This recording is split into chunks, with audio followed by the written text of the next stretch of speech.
So then that brings us to We're here. what may be the Knicks pick at 11, folks. And look at that. They agree. Well, that's one of them. That's not. No, I know. So this 11 pick could be flipped, right? Remember that. Okay. Just Yeah. let everybody know. Remember that, because the next one is a slide on the Knicks pick, but this could be the next pick. So this is these are options here, folks. We don't know who the Knicks are going to pick, but these are guys that we can see working for the Knicks if it's how it played out. I mean, because honestly, I don't think the Knicks are going to pick 11 because I know they're going to get that top 4 pick, folks. So let's go, baby. Anyway, all right. Sorry, I've said too much. Anyway, so Dyson Daniels from the G League Elite. What do you think about Dyson Daniels, D? Okay. I specifically picked this for the Knicks. One of them. This is not the only one. This is one of them. For the Knicks fandom because it's point guard. That's what I was talked about. And I'm saying that Dyson kills 2 birds in 1 stone for you. He'll initiate your offense. He has beautiful court vision. He makes elite reads. I could show you a whole bunch of G League tape where he's getting the guys and guys don't even expect it. And is that elite, his feel for the game and how he reads it. He's a stellar defender. I believe on day 1 he could guard 1, 2, and 3. In transition, he was magnificent defending the basketball. There would be big small forwards, power forwards come in. He'll jump straight vertically, stop their shot, grab the rebound, start the break, find the open guy. There's a lot of things that he really did well that this New York Knicks team needs desperately. You guys need a guy that can stabilize your offense, and you also need a guy that's going to be a stellar perimeter defender in doing it. And I think he kills 2 birds with 1 stone with that. Now, his shooting is a work in progress, but I do like the mechanics, and I do like that it got better as the year went on. So there's upside in order for him possibly being a good catch and shoot shooter in the league, especially in the corner. Another thing that I like too is that he rebounded the ball real well. They measured him now at 6'8". I think he has a 6'10" to 6'11" wingspan personally, and I just think that he's just going to be an animal in some ways. Now, shot creation off the PNR, it has some bright spots. It could get better. He's not explosive athletically like that, where he's just going to destroy you with his speed or anything like that. But he does have an intriguing floater game. And I think that's something that could translate for him, especially in the PNR, because he does know how to stake dribble and put guys behind his butt and his hip. So I think as far as the Knicks fan is concerned, you guys are, belated for a point guard. You guys need some defensive perimeter, defense. He's perfect. I just don't see how else, and especially that, you can possibly get him at 11. I personally think teams are going to be astounded by him, and in the combine, I think he might go before. But if he slips, this is a viable option. And let me just say that if there's a guy here that I've seen that I think is going to be better than I might have expected, or better than some people might expect, I think Dyson Daniels is that guy. Dyson Daniels could be one of those guys where we look at previous drafts, how there was Dwayne Wade, who turned out to be something more than what they predicted. Russell Westbrook, for example, we know who he is now. But remember, Russell Westbrook came in the league one way, then he turned into this Oscar Robertson type guy. Like, he turned out to be a lot more than people would have envisioned. Same with the Donovan Mitchell, whatever. But I just think Dyson Daniels could fit that mold too. He's got, he can do a lot of things on the court. It's kind of interesting. Yeah. Feats, what do you think about Dyson Daniels? Love Dyson. Love him. Love the size. Particularly love the size and the ball handling ability that he has. I think he makes all the right plays. I think the form is there for a tremendous, become a really good shooter. I know the percentage isn't there. I think he's going to rebound well. I think he's going to do everything. He's going to be like one of those all-purpose players. But I think the ceiling is kind of hard to tell because he's not even close to what he may be in a year or two, in terms of his physical stature. I mean, he's going to fill out. He's going to get stronger. I mean, there's so many different things that are going to happen with Dyson Daniels that makes him exciting as a prospect. So I love the pick, and that's why, I put him at 11. Again, another guard. Sorry, but what can I say? So, definitely love Dyson. And I think he is, even though I have another player for the Knicks pick, in the next, I think in the next slide. But I like Dyson there as a Knicks pick. So I'm happy with that pick too. And I know me and D definitely we both liked them quite a bit. So okay. Yeah. So let me do this before we get to the next slide, and this is another variation of who the Knicks could pick at 11. Before we get to that, I think we should just touch upon this real quick because I know a lot of people have mentioned it, a lot of people in the chat have this guy on their list at the Knicks pick. We didn't touch on this person because for differences of opinion, we don't see him being a Knick or may not want him as a Knick for different reasons. But I think we should talk about him real quick because I know the chat, there's some interest with regards to him, and that is Jeremy Sochan. So let me start with D because I haven't heard what D has to say about him. I've already talked with Feats about him, so I know how he feels. Okay. D, what do you think about Jeremy Sochan? I'm gonna leave him alone unless you ask me. Look, 6'9" with a 7-foot wingspan. He has pretty good footwork at the half court, especially when trying to expose fours. I think he's been a tad bit misrepresented in him being able to guard 1 through 5s first day. I think he's got a hell of a long way to go for that. I can think of other guys that are more ready than him. And that perspective, I think like a Tari Eason is way more ready than him. I think even Dyson might be a little bit more ready than him in his switchability. Sure. But I can see why people are intrigued. He's got a good bulky body. He's a thick guy. I don't know if that might work as a disadvantage for him in the NBA. I mean, to tell you the truth, I'm going to be quite honest with you. I wasn't the biggest fan of him. I think he has some upside, and I think he should. I think he could definitely be a lottery pick without a doubt.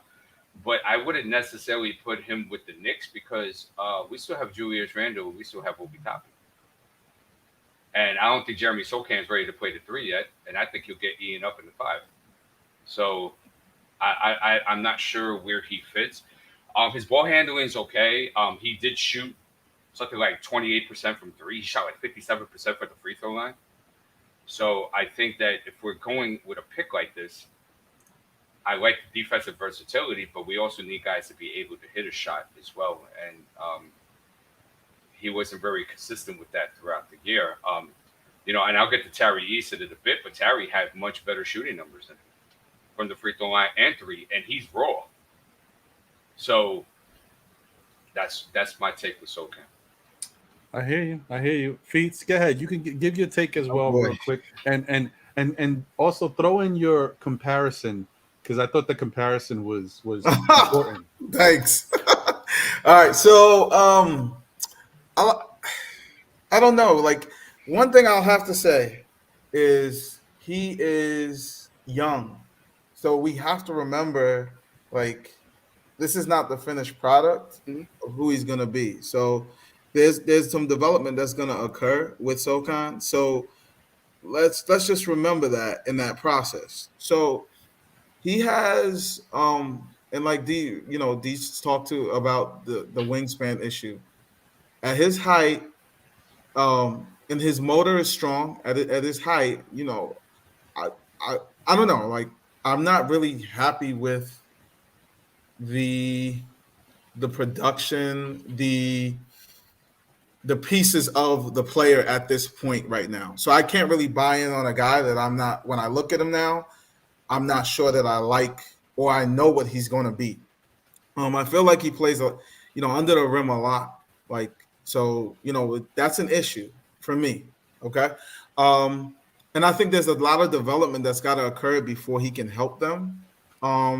But the motor is there. The hustle is there. He has some passing ability. There's just a lot of pieces and things to work on. And so I can't buy in on a guy when the jumpers needs work. The footwork is sloppy. You get some foul trouble. I mean, and there's a lot of pieces that aren't really, great. So that's just when I looked at him, and Ron will tell you, I looked at him and I saw maybe, and I think I told D this, I saw Al Horford type guy, but not at Al Horford's level when he graduated from college. You get what I'm saying? So because Sochan is a freshman. So it's like something to think about is maybe that's the peak level of what he is. And Al Horford was a lottery pick and it's been a solid player for a long time. Maybe he can be that, and you draft him now and you project him.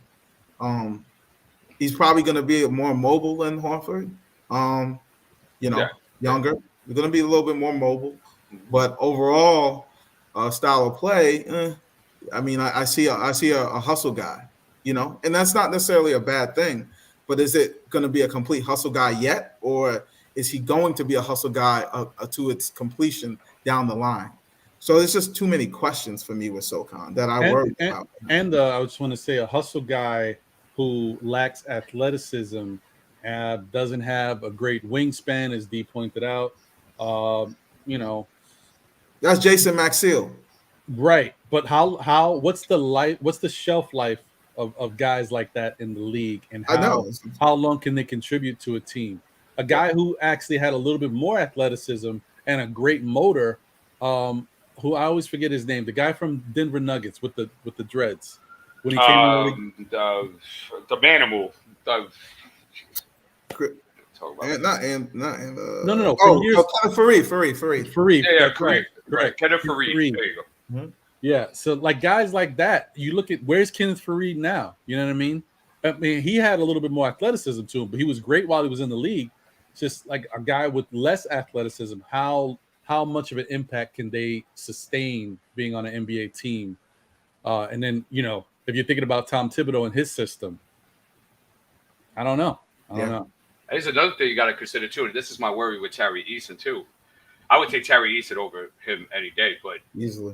Knicks don't develop very well historically. So, do you want these type of project guys coming in like that, and then all of a sudden you're forgetting about them 3 or 4 years later? It's a waste of a pick. Kevin Knox. I'm not even going to do it, but so that's my concern with all that as well. And I'm saying that if you guys are looking for high motor, high switchability on different perimeter defenders in this week, and some 4s and 5s too, Tari Eason's your guy. He's got a bigger wingspan. He's got better feet. He's faster. He's got great strides. And you know what? Let's do that. Let's go into Tari Eason. What? Max Christie. Yeah. I just went back to the pick, but again, that was my project. I like that. The Knicks don't want any projects. See, guys, I'm sorry. You got a Grimes already. Yeah. You got a Grimes already. Turn off the show now. I'm sorry. This is what happens when you bring guys who aren't Knicks fans on here. Here's my rationale. Let me give you my rationale. So I'm gonna get to this Max Christie because you already talked about him, but no. I'm just talking about the fit. Right. I hear you, and then we'll get to DPoetic and we'll talk about Tari Eason. You got Grimes already doing a really good job, I think, of putting the pieces together, becoming a really helpful player. This just gives you another shooter, but has more that can develop into more. So I think, it's an opportunity for you to continue to reinforce that, because I think a lot of the Knicks issue right now is just more development time. Get more time for the young guys. I kind of like the talent. It's anytime you can get more talent, great. But I think development is the big thing right now, and just having a coach that will help. You look at IQ, you look at OB at the end of the season when they got the chance, and I think that's going to be the story for a lot of the guys on the Knicks moving forward. Can they get the chance? Well, let Grimes continue to get the chances. Have a guy like Max. You have some versatility. It gives you some more depth at that position. That's why I like them. I would also go Dyson there. I would also go Dyson there. So it's either Dyson or Max for me. But keep in mind, I understand your rationale. I see what you're thinking. Yes. But just with this Knicks team and where we're loaded at the guard position, don't forget you're thinking about what you're getting from a guy like Grimes. Don't forget you got Cam coming back. You still got RJ. He's going to be interchangeable between the 2 and the 3. And then you still got guys who are point guard / off guards and quickly. You got Deuce, who's technically an off guard shooting. Like there's so much going on over there, and we already see that Tibbs. If he don't know what you are, you ain't playing. So a guy like Max Christie. I don't know if Max Christie will be. I don't know if they'll even let him put the Knicks uniform on. That's how Tibbs is going to look at this guy. Like I don't know what we're dealing with. I could picture draft night, the boos and the craziness from the fandom if that would projects. The Knicks are in a developmental place. I'm telling you. That's your opinion. We don't know what they think we are in. We still try to figure it out. I mean, I'm looking at. I think they are trying to figure it out. Yeah, I don't think they know right now. I think they think they have an idea, but their actions. I'll tell you, they should saying be something else. They should be in a developmental. Well, they should be. Oh, we know that. They should. Okay. Yeah. So that being the case, Dyson or Max. Okay. So Dyson sounds like your pick. Dyson was both of our picks. We love Dyson. I got you. That's fine. I'm okay with Dyson. I'm also okay with Tari Eason. What do you think about Tari Eason, D? Yeah, no doubt. So 6'8", 7'1" wingspan, defensive monster upside. NBA ready body, has really good feet, has pop in his step, has 64 steals and 36 blocks, and guarded just about everybody on the damn court. And I think he has the true potential to truly guard 1 through 5. I'm talking about small ball 5. I'm not talking about big setters and stuff like that. But when teams go small with that 5, you can insert him. He'll do the job there. Great on and off ball defender. Super pit bull. New York will love him. He's nasty. He's got attitude, man. He's going to take it seriously if somebody was to score on him. He's got grit. He's got grind. I think New York would really love him. His defensive box plus minus, it's almost a 6. So anybody that's up on their box plus minuses, that's killer in college. Defensive beast had a defensive rating of 83.2, which also led to LSU having one of the best defensive ratings in college basketball, if not the best. And Tyree in the half court, he finished 55%. And you see he shot something like 35, 36% from 3. And you see he shot 80% for the free throw line, and he's raw. So I think there's a lot of upside with him, and he's still young. What else do I have here? He's right-hand dominant. He has an intriguing upside offensively. He's got like a nice little dribble package. Yeah, he's got a nice dribble package with his right hand. He can get to a lot of different moves. He's got like a nice little he'll bang you, then get into a push leaner shot. I think and he's done very well with that as well. He's a good rebounder. 6.5, 2.3 on the offensive. And with that 7'1" wingspan, he's got really good instincts to the basketball. And he did all this coming off the bench. So I'll get into his cons right now because he has some serious cons. But I'm saying compared to what I'm seeing here at this point, if the draft does go this way, this is a guy that you might have to hit on because although he is raw offensively, he has no left hand. He gets post-up happy sometimes because he doesn't have an in-between game. Okay, but let me see.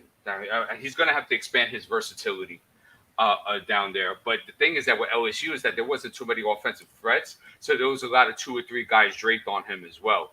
So I'll be in his defense for that, but he doesn't read the game well, and that is my knock on him. And that's why I think I would choose a Dyson maybe over him if this is the way it goes down, because he just can't read the game. And I love pit bulls, and I love guys that can read the game. and he's got a ways to go with that, and Mm. that part of him is a project. Right. And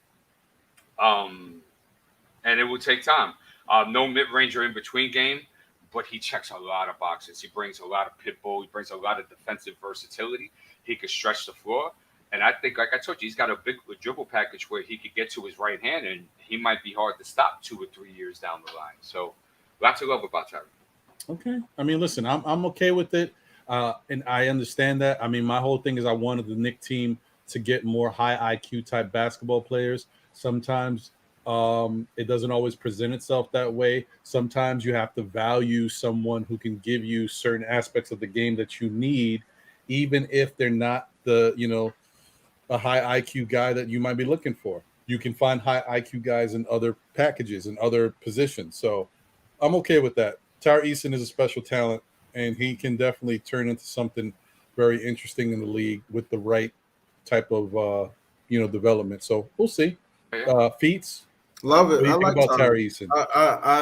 He's growing on me. I did have some concerns. He has some erraticism to him, and that's my biggest thing. Sometimes he looks like he's just going 100 miles per hour and just not thinking and stuff like that. But I mean, like you said, the athleticism is there. That going for the most part helps him.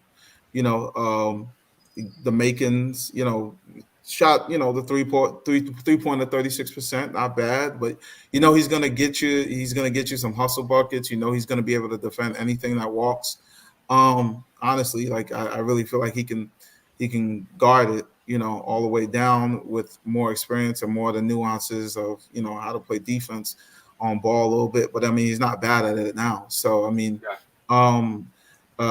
so I just think Tari is he's a solid pick, and it's all about do you feel is that a need for the team? And I think it's definitely something that can help them at this point. So definitely, I like that pick. Another thing too to add, he also shot 68.5% in transition as well. 1.3 points per possession, so he can get up and down there and he can finish.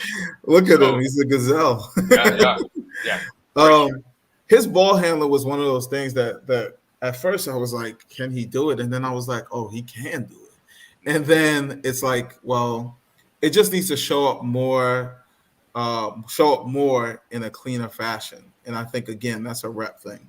The more he's working on it, the more he tightens it up, the more consistently he'll, be, handling the ball at a high level. And that's going to help him a lot because I feel like a lot of times it's just the run, but being able to control the ball and do things and control things that you want to do in spots where you kind of need to be able to do that. That'll come. So I like Tari. I think he's a good pick. I definitely do. I like Dyson as the best fit personally, but Tari is not far off. Max Christie is my dream. No doubt.